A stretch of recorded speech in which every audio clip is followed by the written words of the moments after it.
¿qué es lo que hace el Espíritu Santo en nuestra vida?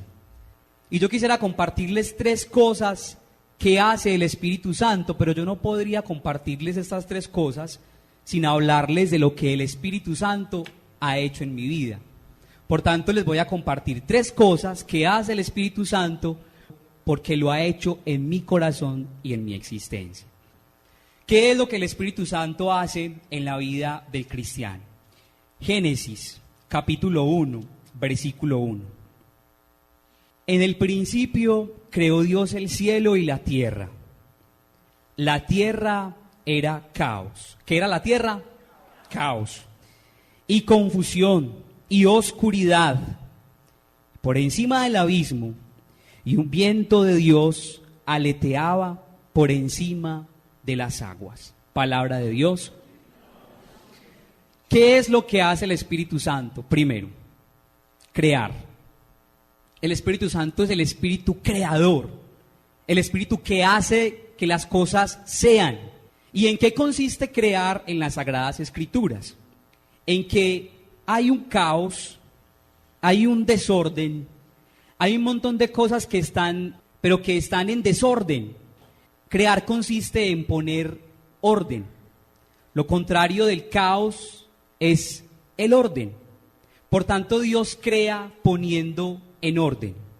Era el año de 1989 y mi mamá quedó embarazada, después de haberse casado con un hombre campesino del municipio de Andes. Un hombre que había vivido una historia muy difícil, sumamente difícil. Nunca tuvo papá y a sus 8 años tuvo que comenzar a trabajar para mantener a 5 de sus hermanos. Nunca tuvo niñez, nunca pudo ir al colegio, aunque era un hombre sumamente inteligente, nunca pudo estudiar. Y siempre estuvo con ese fracaso acá en su cabeza y en su corazón, porque nunca pudo hacer lo que quería. Mi mamá se casa con este hombre y el 31 de diciembre de 1988 contrae matrimonio, pero mi mamá no sabía lo que se le esperaba el resto de su vida. En 1989 queda embarazada de este bello niño. Y les voy a contar la historia como Gabriel García Márquez, de atrás para adelante. Son las 12 del mediodía del 16 de octubre de 1989. Mi mamá comienza con las contracciones y la bajan a un hospitalcito que había en mi corregimiento para que la revisaran, y la enfermera dice que hay que trasladarla al municipio de Andes. Bajan 45 minutos de camino, llegan al hospital clase A del municipio de Andes y comienzan a revisarla y le dicen que tendrá el niño aproximadamente a las 11 de la noche. Son las 11 de la noche del 16 de octubre de 1989 y este niño todavía no ha podido nacer. Por tanto, a mi mamá le aplican una inyección que es muy fuerte, que se llama pitocin, para que acelere el proceso de contracciones. Allí los médicos podrían hacerlo con más claridad que yo, pero resulta que no pasa nada. Ya es la 1 de la madrugada del siguiente día, es decir, 17 de octubre de 1989, pero aún no pasa nada. Llega un cirujano, hace una incisión en el estómago de mi mamá, comienzan a mirar y resulta que no encuentran al bebé, no son capaces de sacarlo. El cirujano dice, yo no soy capaz con esto, no voy a poder sacar a este niño, pasa algo. Él está parado encima de la vejiga de su mamá y no puede nacer entonces normal y no lo podemos sacar tampoco por cesárea. 2 de la mañana y aún no ha pasado nada. 2 meses antes, mi mamá, después de vivir ya algún tiempo con mi papá y padecer varias cositas, sufrir maltratos verbales, sufrir borracheras, recién casados y ya salía con otras, después de soportar todo eso, mi mamá comienza a darse cuenta que el resto de su vida va a ser un infierno. Mi mamá, que estaba recién casada, comienza a darse cuenta que su vida de matrimonio va a ser un perfecto infierno. Con 8 meses de embarazo, mi mamá, después de que mi papá la maltrató sumamente fuerte, bajó hasta el lugar donde mi papá guardaba los venenos, porque él es agricultor, y se tomó un veneno con 8 meses de embarazo. No sabemos si fue que no se tomó el veneno bien o no era un veneno lo que se tomó. El caso es que no nos morimos. El caso es que son las 2 de la madrugada del 17 de octubre de 1989 y hay un bebé que no quiere nacer.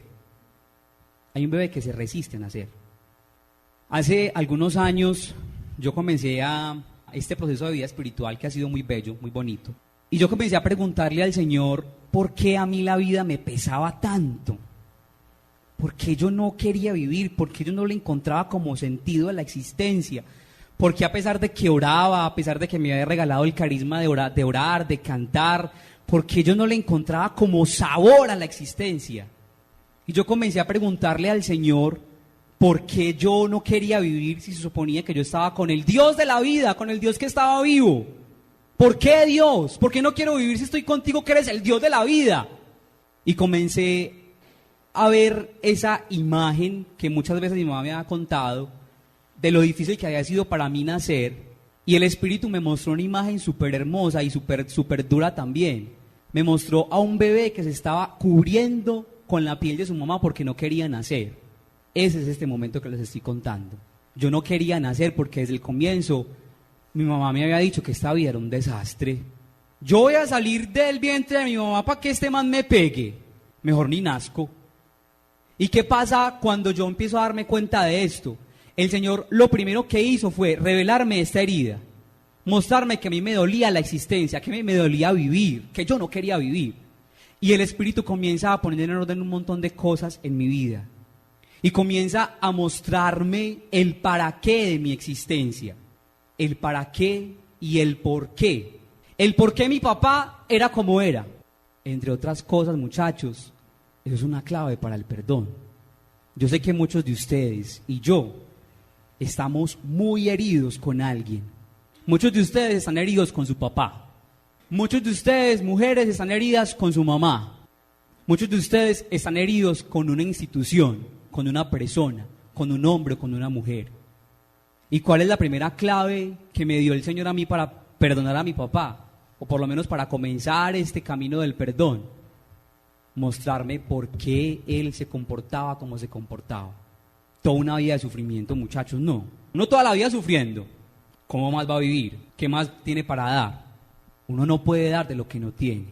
Y el Señor comienza a poner en orden esto en mi vida. Y comienza a decirme, miren, una cosa que me sanó. Esa palabra que yo sé que ustedes han escuchado muchas veces de Jeremías en el capítulo 1, versículo 5. Antes que te formaras en el vientre de tu madre, yo te conocía y te consagré. Y yo te llamé y yo te elegí. Pues lo primero que hace el Espíritu Santo en mi vida es ponerle orden a lo que está en desorden, armonía a lo que está en confusión, ponerle gracia a lo que está en pecado. El Espíritu Santo es el Espíritu que hace nuevas todas las cosas. Con el respeto de los psicólogos y psiquiatras, muchachos, ni siquiera ustedes, con todas sus herramientas, con todos sus métodos, con todo su estudio, hacen lo que yo he visto que el Espíritu Santo hace en el corazón de los hombres. Que una mujer que vivía pegada a la pornografía, que había sido prostituta, ahora sea una santa. Eso no lo hace sino el Espíritu Santo de Dios, bendito sea. Que usted y yo que vivíamos desconsolados, tristes, amargados, buscando rumbas, buscando placeres, buscando quién nos llenara la vida, ahora estemos aquí, escuchando la palabra de Dios. Eso solo lo hace el Espíritu Santo, porque es el único que puede hacer nuevas todas las cosas. La obra del Espíritu es crear. ¿Cuál es la obra del Espíritu? Crear y hacer que lo que no sea, sea. ¿Usted quiere ser santo? Amén. Pues el Espíritu Santo lo puede hacer santo. Bendito sea. Él nos puede hacer santos. Él es el único que puede regalarnos el don de la santidad. Porque Él es el que hace que lo que no es, comience a ser. Segundo, el Espíritu Santo nos da la experiencia del Padre. Romanos capítulo 8, leamos desde el 14. En efecto, todos los que se dejan guiar por el Espíritu de Dios son hijos de Dios. Y ustedes no han recibido un espíritu de esclavos para recaer en el temor. Antes bien, han recibido un espíritu de hijos adoptivos que nos hace exclamar: Abba, Padre. el Espíritu mismo se une a nuestro espíritu para dar testimonio de que somos hijos de Dios. Y si hijos, también herederos y coherederos de Cristo, si compartimos sus sufrimientos para ser también con Él glorificados. Palabra de Dios, te alabamos, Señor. ¿Qué es lo que nos regala el Espíritu Santo? La experiencia del amor del Padre. Qué bueno esa relación con Dios Papá, qué bonito tenerla así bien afianzada, porque a decir verdad, la mayoría de nosotros no tenemos esa experiencia. La mayoría de nosotros tenemos tan herida la paternidad. Vamos a hacer un ejercicio, se me ocurre en este momento. Van a cerrar sus ojos y van a pensar en su papá. Ese recuerdo que se les vino a la mente, ese es el recuerdo que tiene de su papá. Ese primero, no sé, su cara, su barba, su bigote, su nariz, sus ojos, su actitud. ¿Qué está haciendo en este momento? Ese papá, muy bien. Eso nos han dicho que es Dios. Y uno dice, ¿qué? ¿Qué ese es Dios? Y es posible que haya sido un papá muy bonito, papá querendón, querido. Pero si es un papá que fue violento, si es un papá que abusó de vos, si es un papá que te pegaba, que te maltrataba, ¿qué clase de experiencia es esa?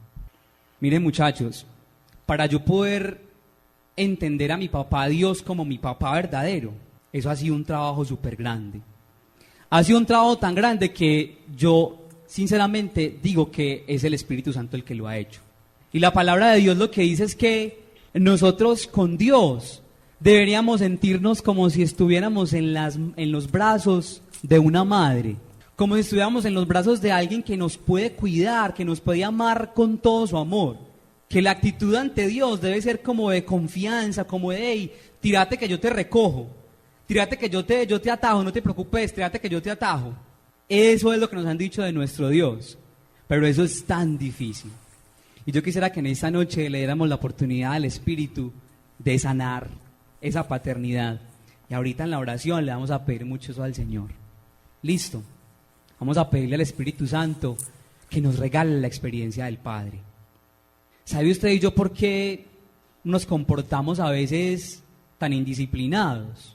En otras palabras, tan pecadores. Porque no creemos que hay un papá. ¿Y sabe por qué nos hundimos en nuestro pecado y nuestra desgracia? Porque como el hijo pródigo nos olvidamos que hay un papá que tiene un palacio, una casa bonita y que nos puede recibir. Y como no hemos tenido la experiencia del Padre, en esos días incluso estábamos conversando con mi futura esposa, que la historia del hijo pródigo tenía como una especie de bache o de incoherencia, porque está como pensada solamente para los que han vivido en la casa del Padre.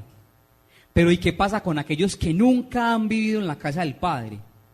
Con aquellos que desde el comienzo, que desde chiquitos fueron tratados a las patadas. Uno dice, ¿cómo hace uno para eso? ¿Cómo hace esa persona que nunca ha vivido la experiencia del amor del Padre para recordar que hay un papá? Pues es el Espíritu Santo el que nos regala la experiencia de sentirnos hijos. Y cuando usted vaya a dirigirse a su papá Dios, le va a decir, Abba, papá. El Espíritu Santo entonces primero crea. Lo que quiere es crear en mi corazón, crear un nuevo corazón. Segundo, el Espíritu nos regala la experiencia del amor del Padre. Y por último, el Espíritu Santo nos revela al Hijo Jesucristo. En esta Semana Santa fue muy movida, pasaron muchas cosas.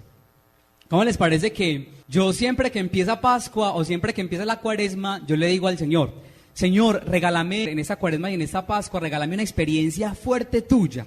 O sea, algo bien bonito que como que renueve mi corazón, que me permita como saber que tú estás conmigo, que yo pueda crecer.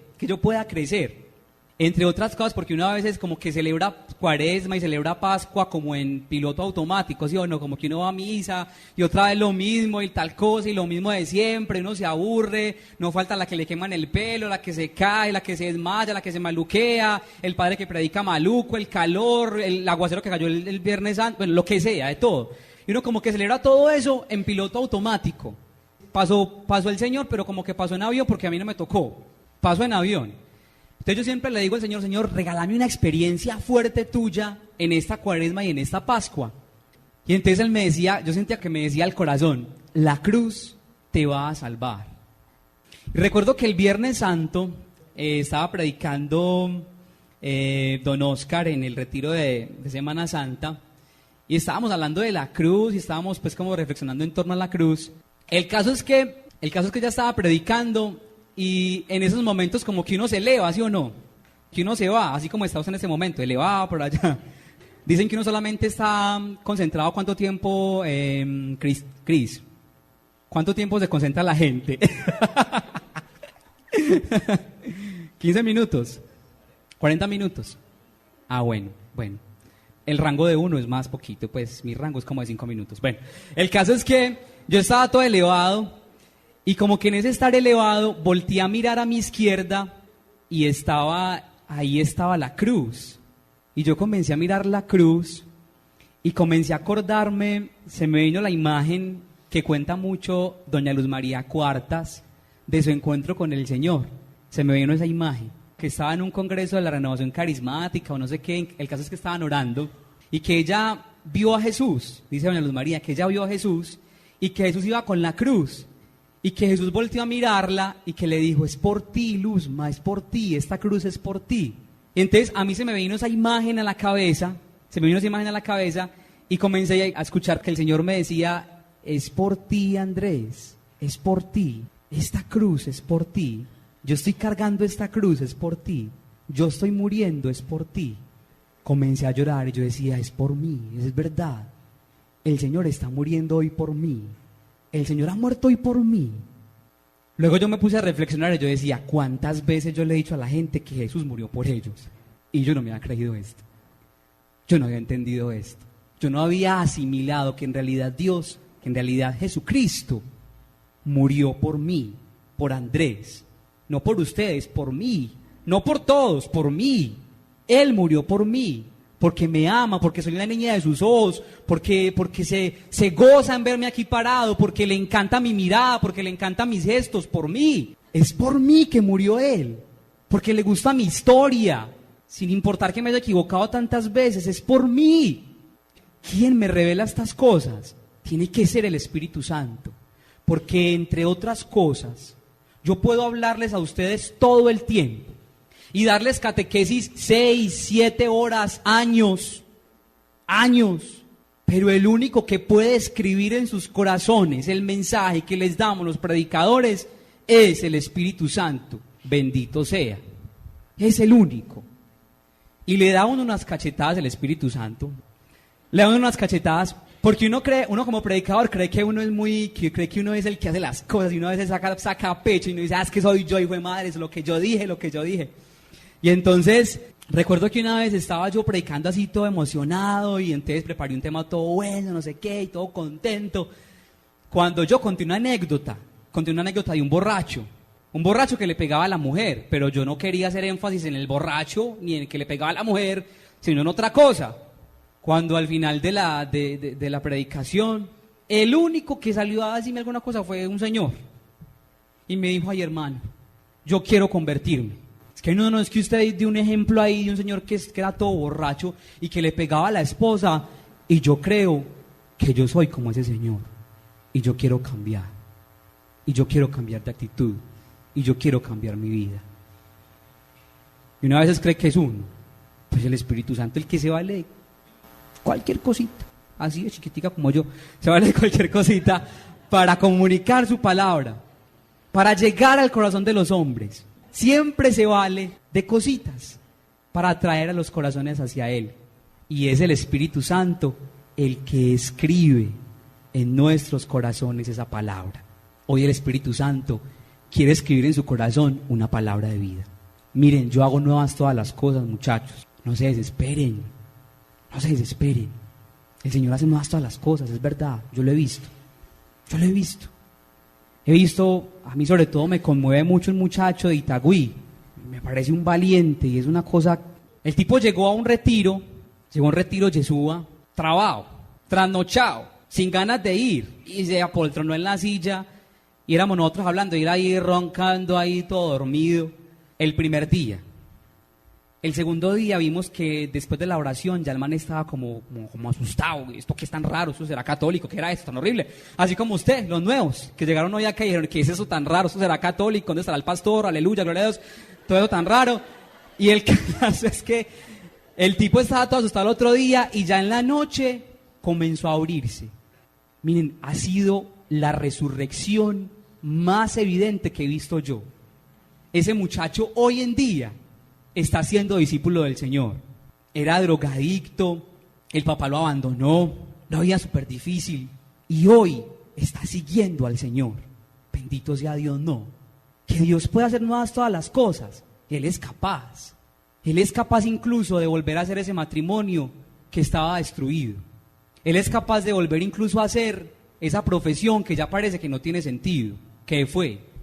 Él es capaz de volver a rehacer este corazón que todo el mundo ha herido. Él es capaz de hacerlo. Bendito sea el Señor. Y vamos a orar. Vamos a entregarle al Señor esta charla. Y vamos a entregarle al Señor nuestras heridas. Y vamos a pedirle al Espíritu Santo que sea Él el que pase por nuestro corazón. Dios es capaz de hacer todas las cosas de nuevo. Dios es capaz de hacer tu corazón de nuevo, hermano. Y si has venido es porque tienes en tu corazón algo que el Señor quiere hacer de nuevo. Y que el Señor puede hacer de nuevo. Ya el Señor te ha mostrado qué es lo que quiere hacer de nuevo. Tal vez sea tu sexualidad, tal vez sea tu economía, tal vez sea a tu familia, esa familia que te duele tanto, esa familia por la que estás orando tanto, ese hermano drogadicto por el que estás orando tanto, esa mamá que está en depresión por la que estás orando. Es eso lo que Dios quiere hacer de nuevo. Es ese caos el que el Señor quiere hacer de nuevo. Por eso yo te invito a que abras tu corazón y le digas al Señor: Señor, yo quiero que pases por el caos de mi vida. Yo quiero que un viento aletee sobre el caos de mi vida. Que venga este Espíritu y como un viento fresco recree mi vida. Por eso ven, Espíritu. Hoy, Espíritu Santo, no queremos irnos de aquí sin que tú hayas pasado por nuestro corazón, haciéndolo de nuevo. Ven, Espíritu Santo de Dios, y renueva mi corazón. Ven, Espíritu Santo de Dios, y llévate mi angustia. Ven, Espíritu Santo de Dios, y llévate mi dolor. Ven, Espíritu Santo de Dios, y regálame el dominio propio, la paciencia, la paz, la bondad. Ven, Espíritu Santo de Dios, ven, ven, Santo Espíritu, ven. Abre los cielos, Dios, y que caiga tu lluvia de gloria. Abre los cielos, Dios, dice lo que caiga, y que caiga tu lluvia de gloria. Abre los cielos, y que caiga tu lluvia, y que caiga tu lluvia de gloria aquí. Y yo sé que en este momento muchos de ustedes tienen el corazón que les estalla porque su papá no fue el mejor papá, porque su papá no es el mejor papá, porque es crudo, porque es violento, porque los humilla, porque te humilla. Comienza a dejar que el Espíritu te regale esta experiencia ahí donde estás, papá. Papá Dios, Abba, Abba Dios, papá Dios, papá Dios, papá, Abba, Abba. Dile dónde estás, Abba, papá, papá Dios, papito Dios, bendito seas. Te amo, papá. Papá, quisiera que me cargues. Papá, cárgame. Cárgame, papá, como un papá que eres. Porque me siento débil, porque no soy capaz, porque estoy cansado. Papá, dame fuerzas, papá. Papá, alivia mi economía, papá. Devuelve mis sueños. Arregla mis sueños, papá. Los sueños que se me han perdido, papá. Papá. Gracias, Padre del cielo.